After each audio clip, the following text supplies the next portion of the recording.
Episode 1 of One Punch Man 3 just aired yesterday, and there's a lot of people critiquing it. I've done so myself. I've done a video on it already. And in this video, we're going to be talking about the pros and cons of this first episode. And answer the question, does this episode set the standard for the rest of the season? Yes and no.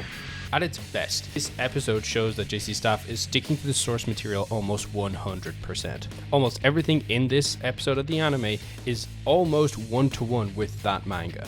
There are certain details that are changed, like King's shirt, or just the levels of line detail on a lot of the characters. However, that's replaced with other details. As I said in my previous video, this is anime. It's not fair to expect insane levels of line detail in animation because those lines need to be drawn thousands of times. So you need to reduce certain details in order to come up with a more animation friendly design. So that means that King's details on his clothes get replaced, and Genos doesn't have as much line detail on his scuffed up face. However, we get insane details in backgrounds. Barada is very consistent in using plain white backgrounds in his work, and JC Staff have to work with that and put something there, so you get a lot of new background scenes. And of course you get the color, lighting, and the animation itself, but that's all anime standard. At its worst though, the episode shows a severe reluctance to show any form of expressive animation. There are a few examples of it within the episode,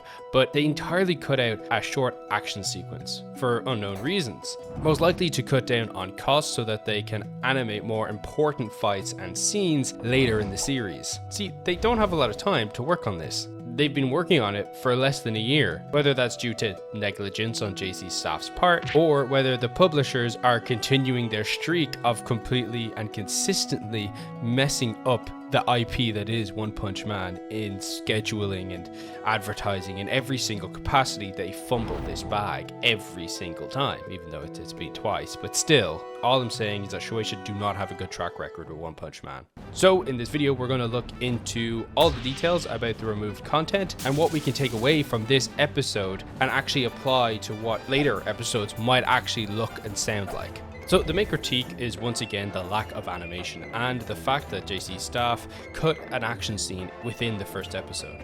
The scene with King the Ripper. See, in the manga, when they are discussing what will happen, what will the fate be of the elite task force that was sent to save the child of the Hero Association's executive, another character actually enters the field. See, Gyro asks all the monsters, "What do you think we should do with them, boys?" And a lot of them take it as an opportunity to jump them and attempt to rip them to shreds. This is when Ripper enters the scene. He comes through and he slices through the first guy, easy peasy lemons, and then Bane blades the rest of them all up. He doesn't do this in order to protect them so that Gyro can come up with what he wants to do with them. He does it because he wants them for himself. He can't compress his urges anymore.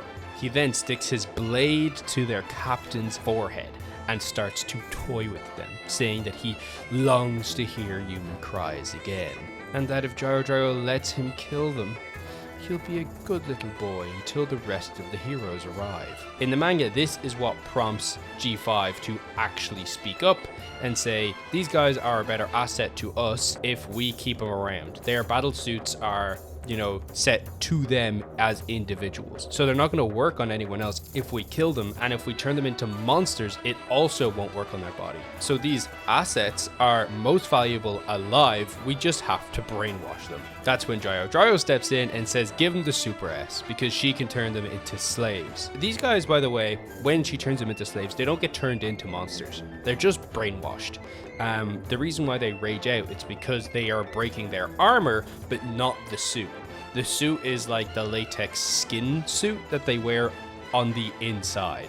So they go full Hulk mode, break their protective armor, and, show their muscles. But we also get some more cut dialogue here. See, G5 asks, is it okay if he was to kill another member of the Monster Association? Hint, hint, he wants to, decapitate Ripper. Ripper's reaction is pretty tame. He doesn't actually really seem to care because he's moved on to another target because he smells a human. This is when Garo appears. Ripper actively says, I know you're there, get the fuck out of that corner, and that's what makes Garo leave. See, in the anime, he comes across as far more powerful. He chooses to enter of his own volition. But in the manga, he's forced out, and he is in a situation where if he says the wrong thing, he's just going to die. Not that he cares, because he's a Sigma viewer.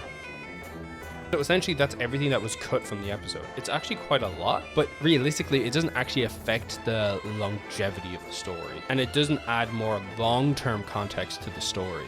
Although it introduces a character we see earlier and grants more context to them, they're let's just say they're not a long-running character in the series. Let's get into what it did right. The use of color in episode 1 is phenomenal. Look, I would have never read Murata's manga and thought about how things looked in terms of color because there's just so much line work and detail. It's crazy that it just like never crossed my mind. I remember the first time I ever thought of a concept of color in the One Punch Man manga was when I was making a thumbnail for the end of this arc. And I was like, holy crap, that's what that character looks like? That's pretty cool, actually. See, color adds another dimension of color to its work, and that can be insanely impactful for emotion and tone. Look no further than Dan for an example.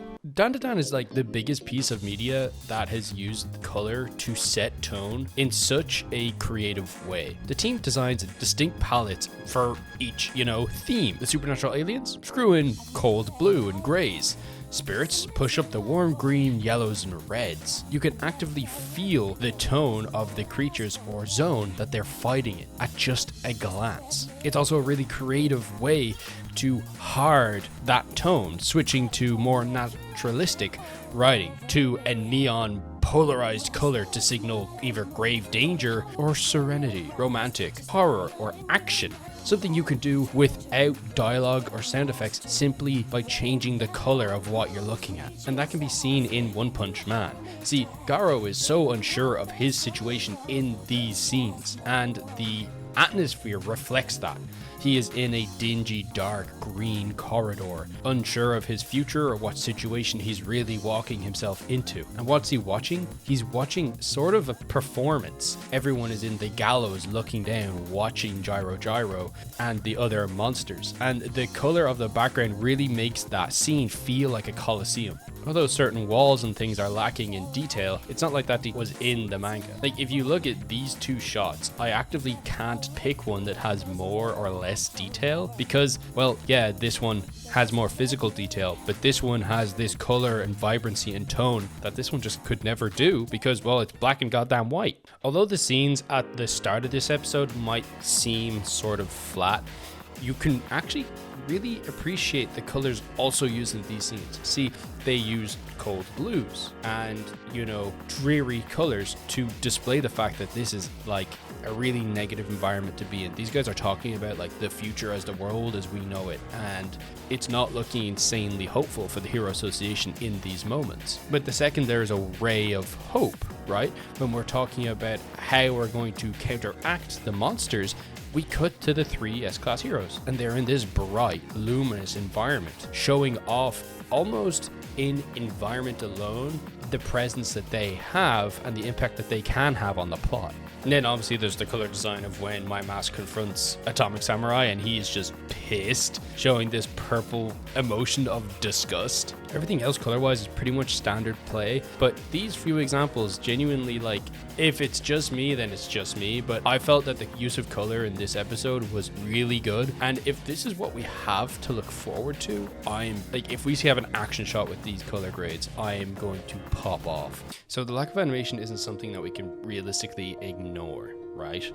There isn't much animation in this episode, which is kind of the whole point of animation, right? Because this is anime. Anime means animation.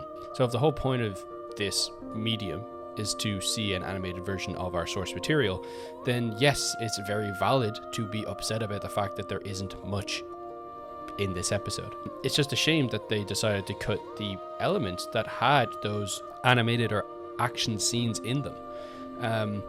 But to be fair, we saw Garo walk there, and that wasn't great.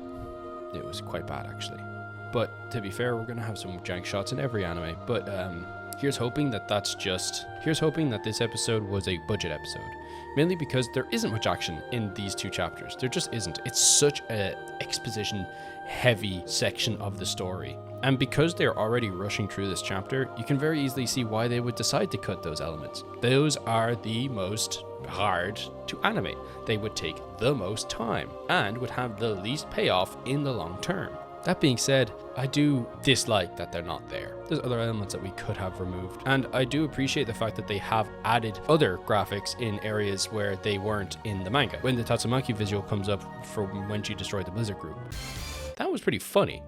It didn't take too much because it's a still image, but you know, it added something to the scene. But it didn't affect its pace. And you really can, and if you say that like rushing the episode had nothing to do with the drop in quality in parts, you're wrong. Because did you see the ending of this episode? They absolutely rushed through like 6 pages of the manga just so we can have Garo outside the Monster Association by the end of the episode, placing him right where he needs to be for that cool fight that's coming next episode.